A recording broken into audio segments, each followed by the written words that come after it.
Good morning, good afternoon, good evening, wherever you're tuning in from. My name is Johnny Campbell. I'm the CEO and co-founder of Social Talent and your host for today's Shortlist. I am a year older since I was last with you. Yes, you can see it in my eyes, you can see it in my hair and my baldingness, which is all over for those of you watching. For those of you who are listening on our podcast, don't forget we're now on podcasts and any podcast medium you choose to go for, Spotify, Apple, whatever your favorite is. Yeah, I'm a year older. It was my birthday a couple of days ago. Don't feel much older. Definitely don't feel wiser. And I think this has been the year that for most of us, we've changed the most. I think more has happened in the first 6, 7, 8 months of this year for all of us than happens in your average year of your life. So yes, transitioning to 43 was a big deal, but nothing to do with me, more to do with what's going on in the world. And today we're going to be talking about some of those changes and revisiting a theme that we talked about 3 months ago, the theme of employer branding.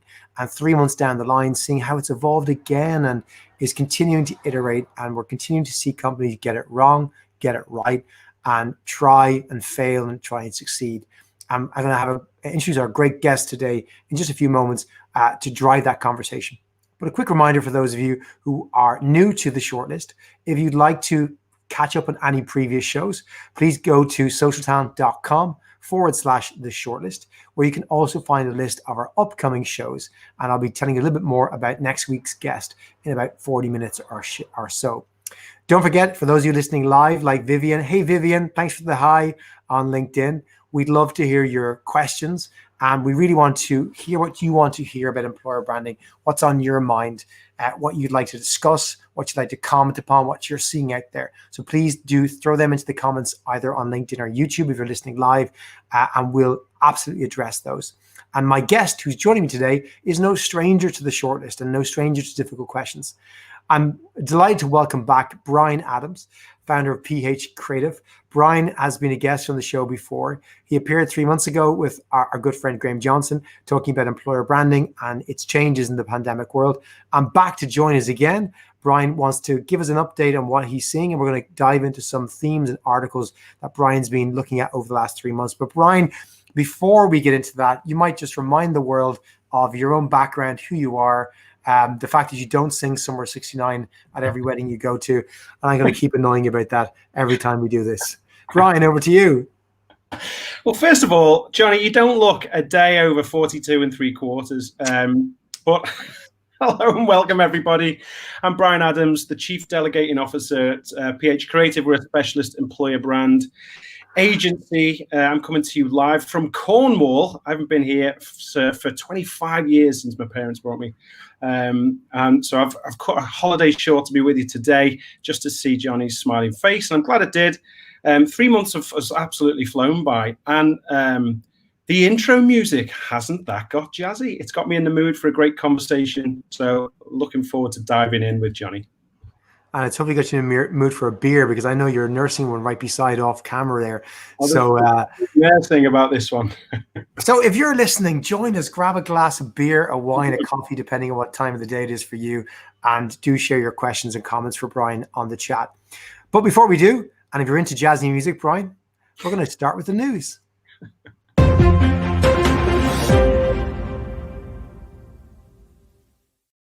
Our news today. There's a job post went live last week that did not go unnoticed by our own marketing team. And that is for ASOS, or ASOS, or for those of you who remember them in the original days, as seen on screen, the fashion e-tailer that are now in 9 countries, servicing I think 30 different countries around the world. And ASOS are advertising for an employer branding advisor. Big deal, one might say. But ASOS have gone through a bit of a difficult time over the last few months with regard to their employer brand, would you say, Bryan? Well, yeah, they've hit the news in a number of ways, for not too sort of positive aspects. And, some might say this is too little too late. Some might say, well, great, they're going to do something about it. And it's interesting, isn't it? Because, all this does for me is point out that people don't know the difference between your employer brand reputation and your consumer brand reputation. The lines are blurred, they're shattered. I think we touched on this slightly last time, but it's risen in people's consciousness, how you treat your people, or how you're reported on for any aspect of your behavior in the news can affect people's buying decisions. So this is something they need to get a grip of. I guess it's good that they're taking positive steps, but is it a little bit too late? Because I think the reputation organizations are carving out now are going to stay around for many years to come. And there's a lot of news out there that's not going to do them the best of good when people do look back and reflect on how ASOS have behaved over the last few months. And to clarify for those who aren't familiar with the story, how they have allegedly behaved is it's been reported in the press over the last few months that several things happened that got them bad publicity. One was an incident over the laying off of staff that they then didn't lay off, that they then relayed off, and how they allegedly treated those staff and around their benefits and rights, which was sloppy to say the least. Mm-hmm. The true story behind these things, who knows? But certainly it didn't go well in the press, and got a bad reaction, and got certainly bad consumer image for them. But certainly also wouldn't work well if you're a growing e-tailer, because they're a company who actually grew through COVID. Apparently their sales are up 10% year on year, as most e-tailers were when the department stores were closed. So I imagine a company would have been hiring through that period, and hiring against people like Amazon and Tesco and others that perhaps but maybe did have problems as well with their employer brand. But there's plenty of them out. I think there was plenty of choice if you were in retail or delivery for e-tailing companies during that time. And the other issue they had was around some of their suppliers, and questions around where they source their clothing, or where they employ people to make that clothing as well, and not obeying kind of fair trade lists and stuff as well. Like when a brand like this has gone through a negative period, Bryan, right? And they're trying to hire someone to fix it. And we're not, by the way, certain that's what the hire is about. Maybe it's just filling the shoes of somebody who was doing this poorly before, and they just want to keep it business as usual. Can you recover, Bryan, from a poor employer brand and consumer brand period like this? Yeah, I mean, of course you can recover, but it depends how you go about it, right? If you employ somebody to just communicate better, then you might move the needle a little bit. But actually, the only way to do this, rather than storytelling, is story doing. You need to start doing the right things. If you start doing the right things, and people want to see that you do source your products and services ethically, you do treat your supply chain, with dignity and respect, and just abide by the law is a good start, obviously, but then how you treat your people, this is all a rich tapestry that adds up to one reputation. And what's important right now for ASOS particularly is to make some fundamental changes to how they go about the business, because otherwise their consumer revenue may continue to be affected. But at the moment, people are being laid off left, right, center. But let's not make the fatal assumption that it's a buyer's market, and you're going to be able to hire the best people out there.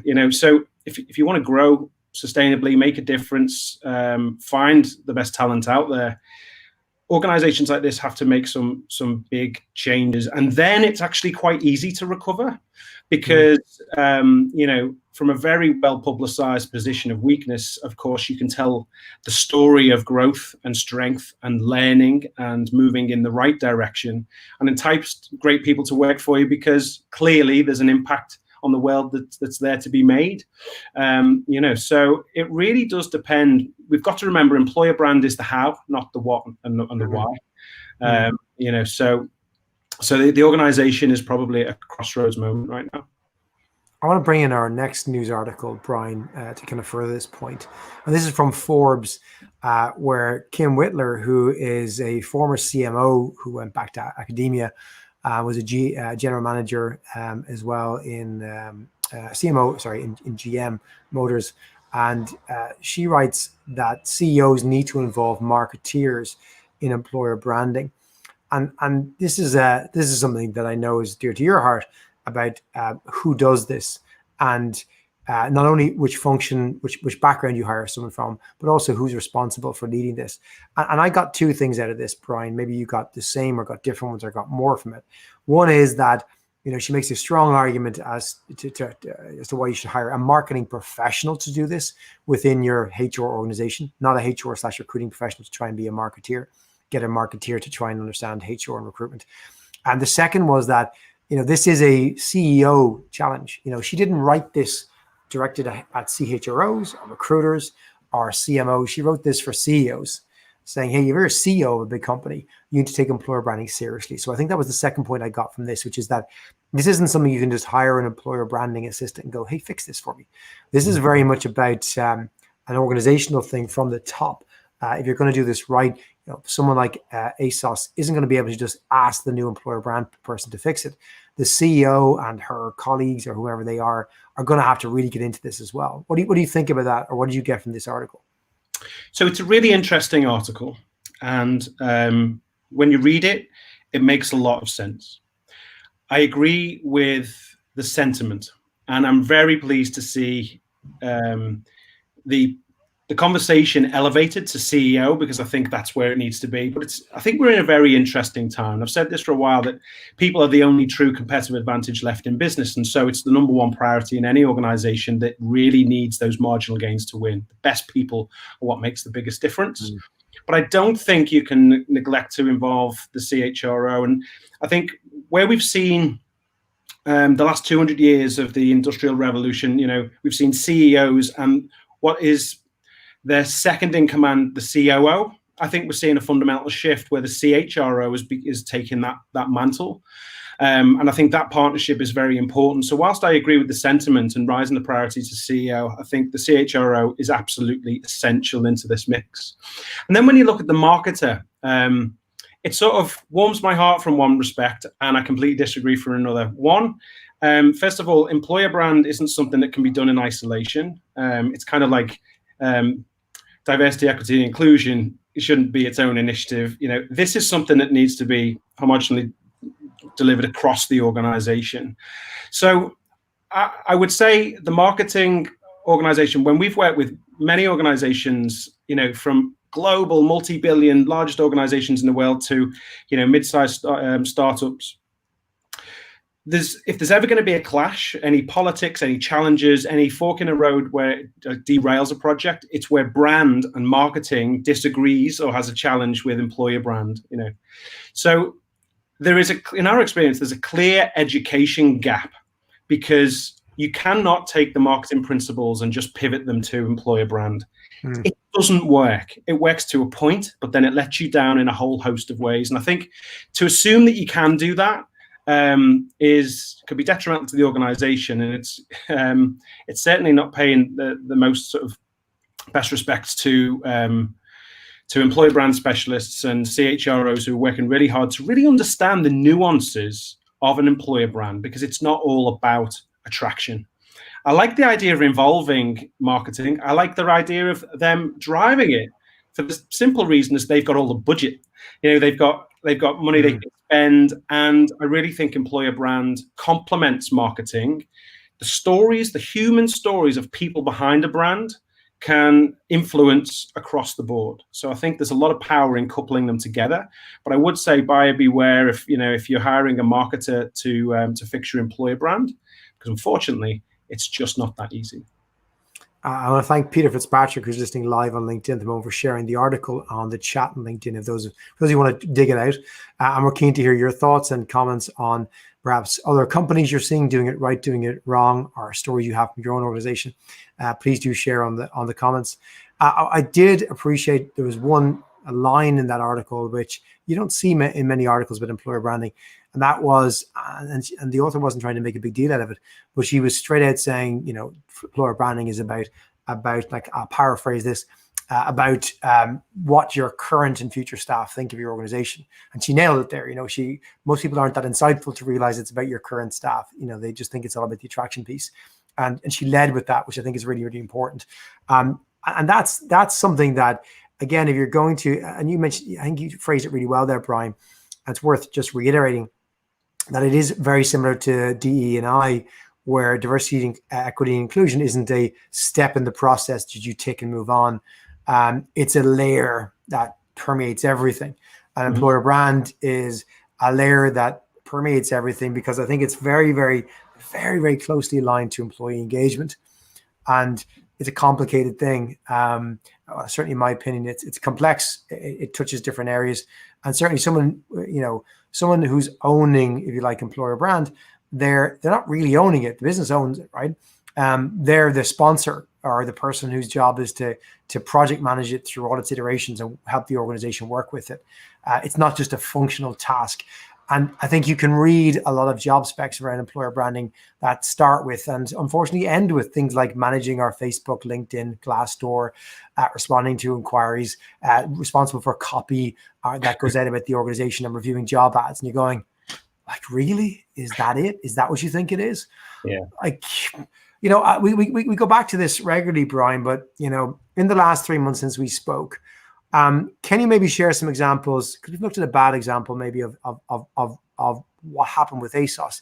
What are you seeing that's good? What else? People talked about Airbnb as being, as leading in a really good way, and it was CEO driven. And then that created a whole movement around list sharing for staff and stuff, right?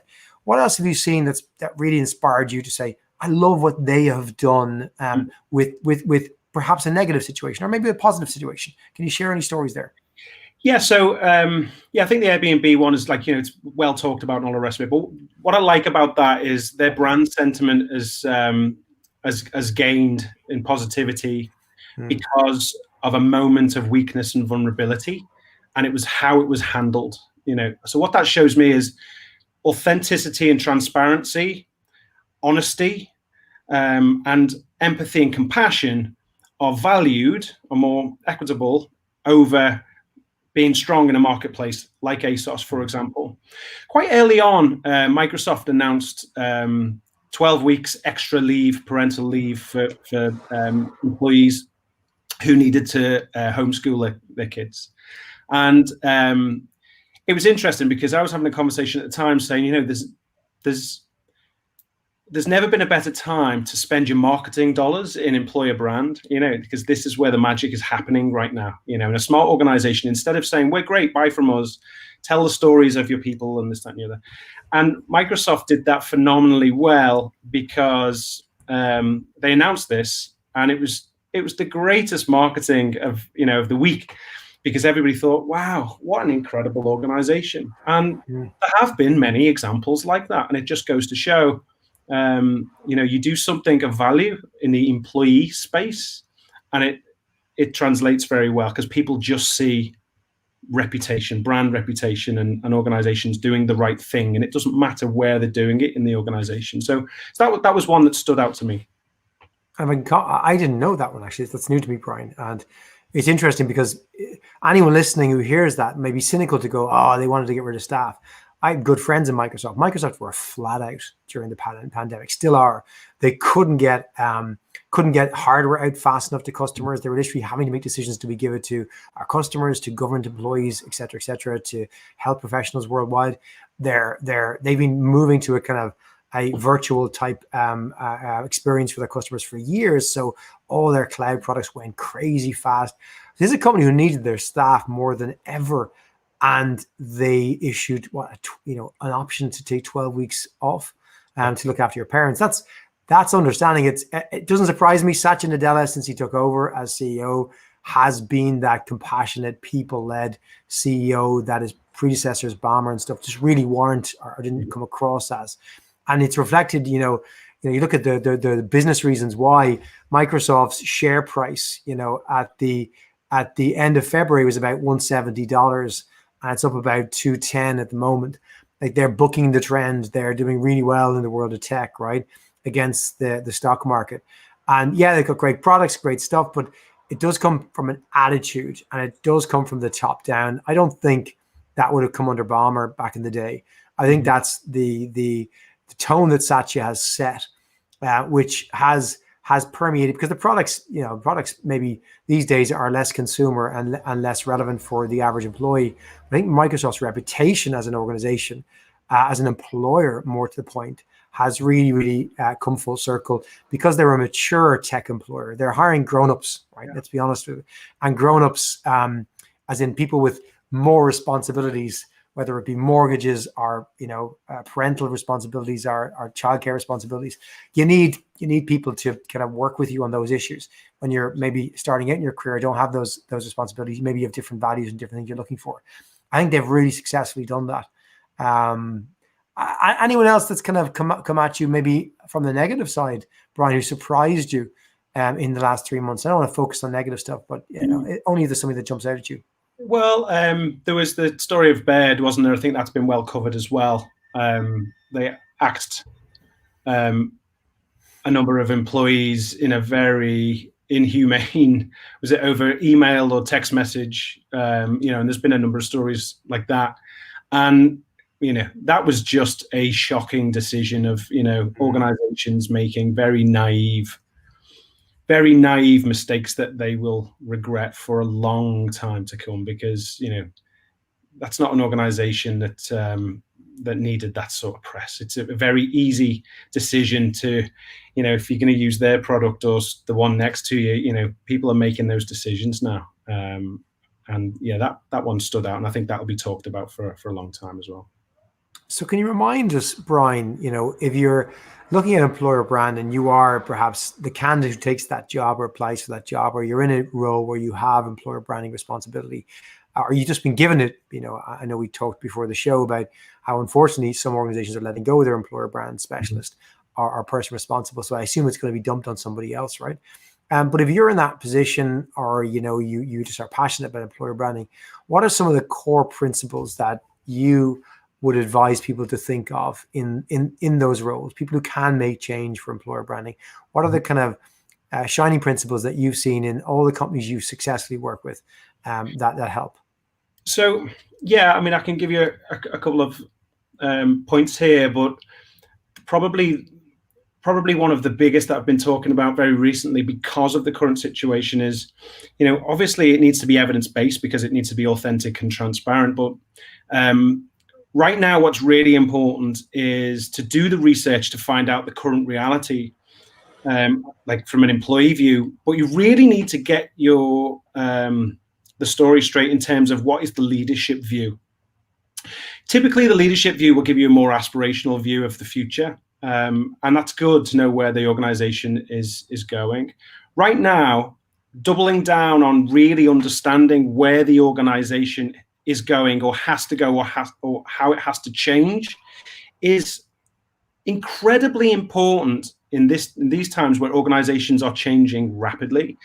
Because this is the difference between authentically representing what the organization looks and feels like right now and how it has to feel and how it has to look and how it has to act and behave tomorrow in order to stay relevant and to stay aligned with the business strategy. This is a most effective, probably the most powerful tool to bring your people along with transformation. So for organizations going through a lot of change, having that employer brand with the balance right of this is enough to wear now because it feels authentic and it's real, and then having a very honest conversation about, and this is how we need to change.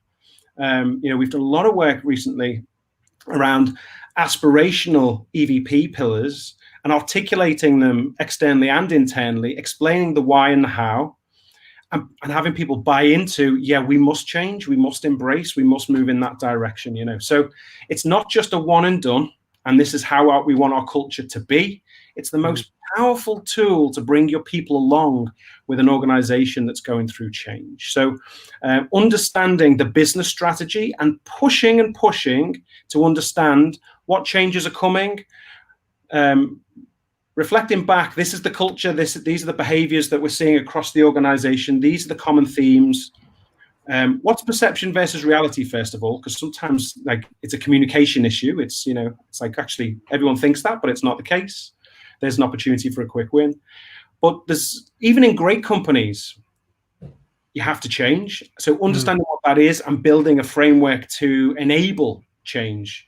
Right now, that's the most powerful tool in our arsenal.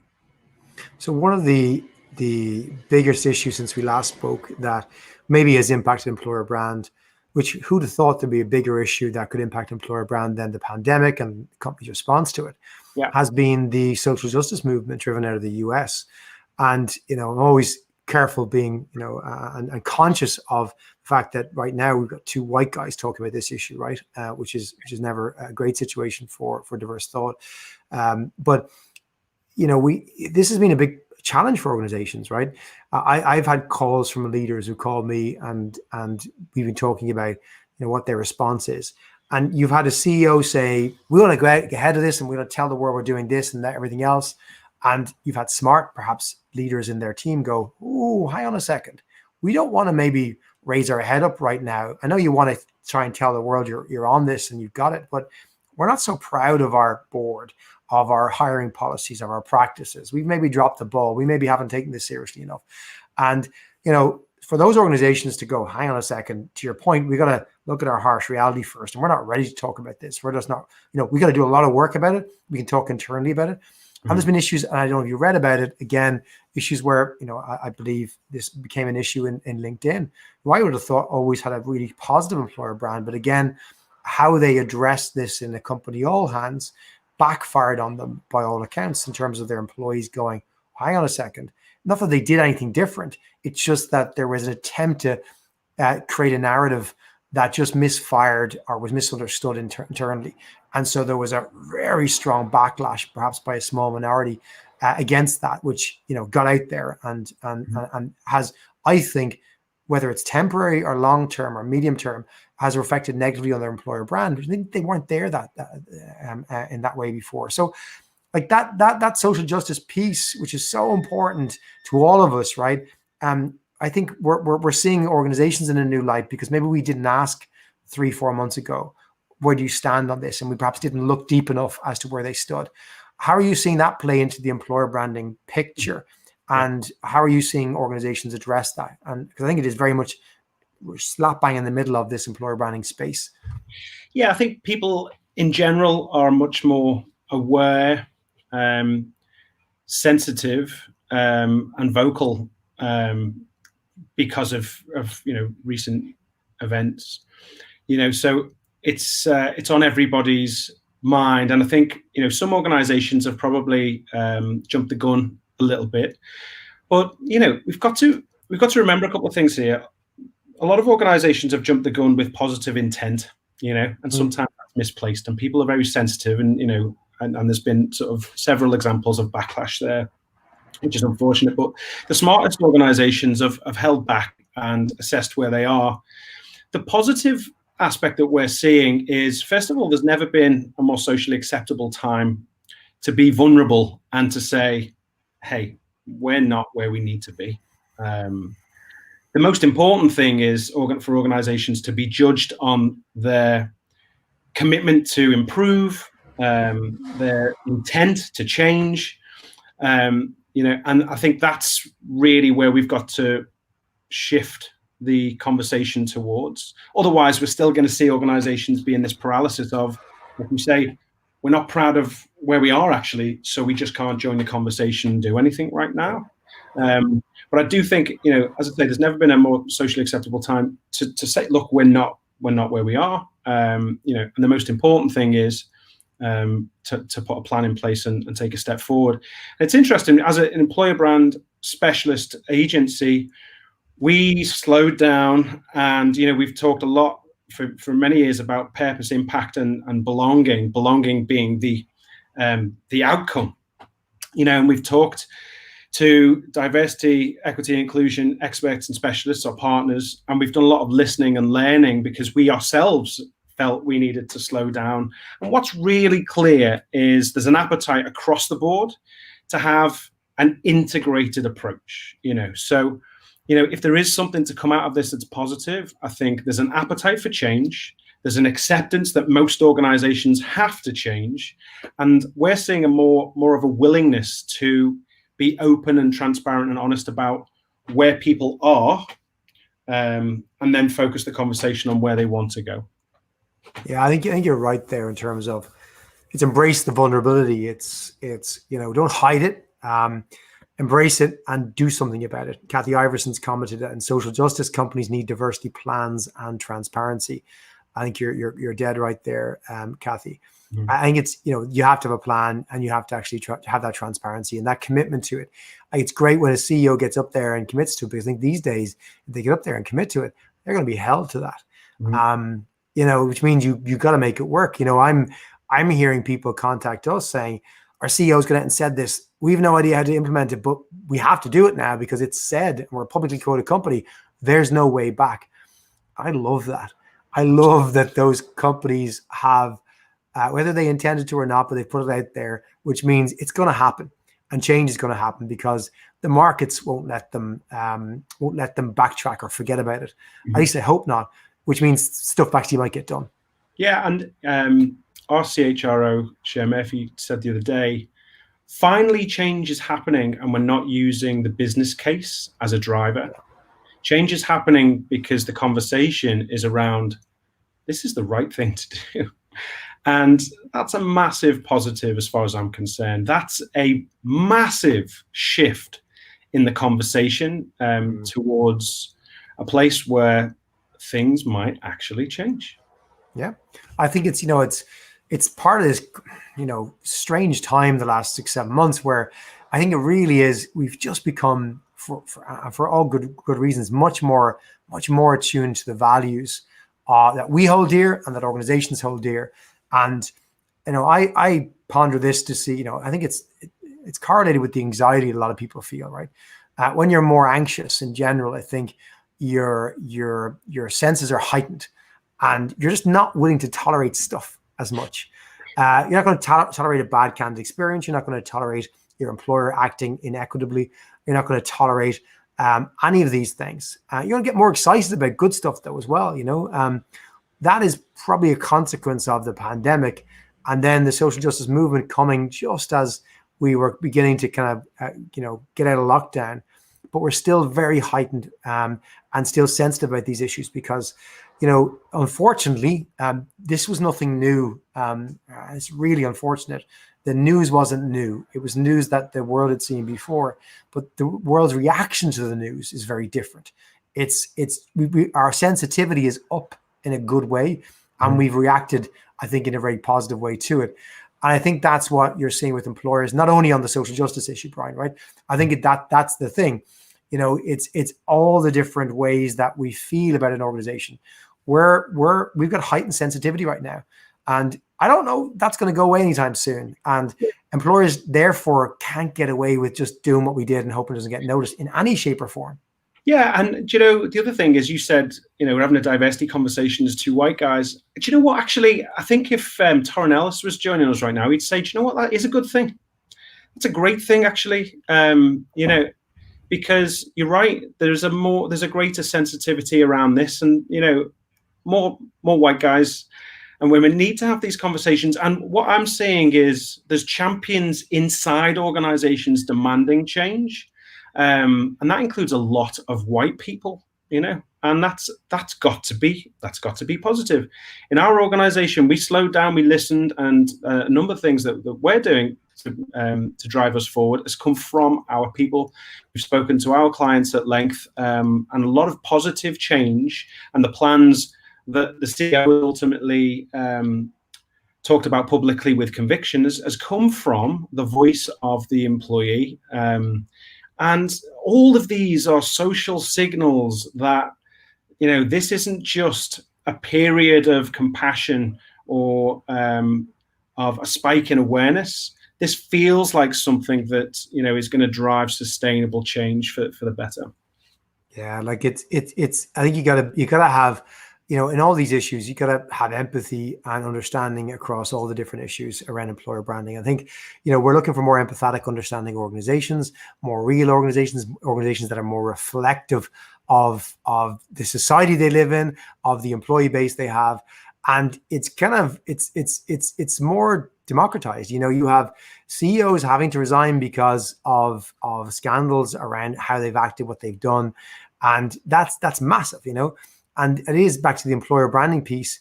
It's really important that when we look at employer brand, You are genuinely saying that employer brand, to the point I mentioned earlier from the Forbes article, is about how your employees feel about you, and it's about how the rest of the world feels about you as an organization. The personality that you ascribe to that. And I think, you mentioned it before in our last show, it starts with your current employees, right? How are they feeling? And you got to get that right in terms of making sure employer brand sits in its heart as a people who work for us today. And it's in getting that right that we'll deliver on attracting the right people to the organization. And seeing employer branding not as a marketing function of recruiting, not as a recruiting aspect of marketing, but as a theme across the organization, just like employee engagement, that we're all responsible for, we all have to contribute to, and you have to have a really clear plan. But the great thing is that doing it right, whether it's doing employer brand right. Yeah, there is a lot of companies who've gone before you who've done this right, and that's okay. You know what I mean? It's okay to follow what they've done. It isn't actually a terribly difficult thing to solve for. As in, the principles aren't difficult. Getting it done is difficult because it's organizational wide. It's about people, getting people to change the way they think, the way they act, the way organizations act, and enterprises as well have to act differently. So I think, if I go back 5 years and I think about the early days of employer branding, Brian, I think it would have been just a case of, how do we make this look good? And the job of employer branding was like, okay, things are like this. What do we need to look like? This. Great. Can we just make it look like that tomorrow? Let's hire a creative agency. Let's bring them in, make some cool videos and posters, and let's make it all cool. I think when you do an audit of employer branding, what's wrong? It's going to drive strategy for the whole organization, big issues around people and culture for everyone from the C-level down. It isn't just a thing you can make a nice video about. I think that's probably the evolution. It's become just more involved, and it should be, because you can't gloss over this stuff, right? The world doesn't allow us to do that. Yeah, absolutely. And to quote our good friend Bill Borman, I've heard him talk about employer brand for many years. So his opinion has probably changed since, but he talked about it very early on as putting lipstick on a pig, which always stuck with me, and possibly, the origin of employer brand, there's some value in that. There's some truth in that. But right now, the superpower of an organization is leaning into the reasons why people should choose not to work at that organization as much as should choose to join. It's about resonating with the right people, and it's about culture match and about culture add. A place where you can find real purpose in what you do, believing in the purpose of the organization, believing in the impact the organization makes, finding an impact that you can make yourself, and then looking around and feeling like you can bring your whole self to work, and feel like it's somewhere you can belong. That's not easy. And because an organization looks attractive, sounds great, and treats you well through a candidate experience, it doesn't mean that you're going to find fulfillment in all of those three things. So organizations owe it to candidates and owe it to themselves to work harder to find people who are better matched or can add to their unique culture, and therein lies the specialist challenge. So this is why, earlier I was talking about sort of buyer beware. If you just apply marketing principles and become the most attractive organization on the planet, you're creating a lot more problems than you might actually want. So I want to go back 180, or sorry, full circle, I should say, full circle to our original example of ASOS. I want to contrast that against another company who, I really love the story. I came across it many years ago. You probably know it yourself, Brian, and that's of Godaddy, the domain registration company in the US. And I wasn't familiar with this part firsthand, but a decade ago, GoDaddy were known for their Super Bowl ads, and they had a great kind of consumer brand that was, in your face, and they'd attack you and surprise you. But their Super Bowl ads were just sexist, right? And they kind of took a hard look at themselves as an organization and said, we're just not happy with this. And rather than saying, let's sack our creative company and make new ads, which I'm sure they did as well, right? They went back and said, how do we become a better, more diverse, gender-wise organization? And the case study was written up, and while they were doing it, they were quiet enough about it, right? They weren't trying to make a big song and dance about it. They just got busy doing things that could fix the challenge. And they went through a period, by all accounts, where they, tried to bring in external speakers. They tried to push the dial towards more female representation amongst speakers, amongst executives, amongst issues, because this was engineering-wise, a largely male organization. And they wanted to create the feeling that there was a lot more women in the business, until the point where there actually were more women in the business, and they felt more included and felt like they really were able to participate. And, they were able to, several years later come out and say, we have transformed as an organization. And I think to your point around, like, let's say if ASOS are hiring for an employer brand person, the lesson might be that there was a company who were facing a similar issue maybe a decade ago, and they went and said, we need to transform organizationally to fix our employer branding problem. We not just hire an agency or hire an employer brand specialist. We need to actually take a hard look at ourselves. But actually then maybe towards the end of that, you hire the employer brand specialist or the agency to go, help us tell the story. Because that's the second thing they did. They told the story well once they got there. Yeah, well, I believe bringing in the employer brand specialist very early is a smart thing to do, because you can document that story, and that story of transition from a position of weakness or vulnerability, or a position of less than strength. Documenting that and starting with simple questions like, what are you committed to? What is your conviction to change? What is the higher purpose in this organization that we're working towards? Now, if you don't get the satisfactory answers to those questions as you're interviewing for that employer brand advisor role at ASOS, then possibly don't take the job, because it's very difficult to help an organization that isn't willing to change. However, if an organization is willing to change, and they will commit to a higher purpose, and there's a transformation on the horizon, then that's a very exciting time for an employer brand specialist to join the organization, document the story, and it's actually really easy to be authentic about it and galvanize your employees, and then use that to polarize your external candidate audience to find people who are ideally matched to continue the journey on with you. Yeah, I think that's great advice for anyone who's maybe considering applying, has applied, is going to apply. I encourage maybe any of you eligible, apply, see what happens. I'm going to be optimistic here and hope that anyone applying who gets to an interview stage is going to find that there's genuine commitment for change behind that there's an authentic realization that we didn't handle that well, and we don't want to be that kind of a company. We don't want to be known for that. Oh, hey, we're not just doing it to make more money. We just want to do better. And will you help us? And I'd hope that anyone interviewing for that job or applying for that job gets that sense. And if you do, go for it. If you don't, walk away. There's other jobs. There's better opportunities. There's better causes to fight for. Bryan, we're coming to the close of our 45 minutes. It's flown in as usual. Whilst I see if there's any last questions from our audience, by the way, we've got lots of shout outs saying hi. We've got Ambrosia, good friend of ours, saying hello. Hey. John, thanks for the birthday wishes. John hopping as well, which is great. Which is awesome. And some great other comments that I didn't get a chance to mention, which is great. But Bryan, you added to our first season of the Shortlist with some advice.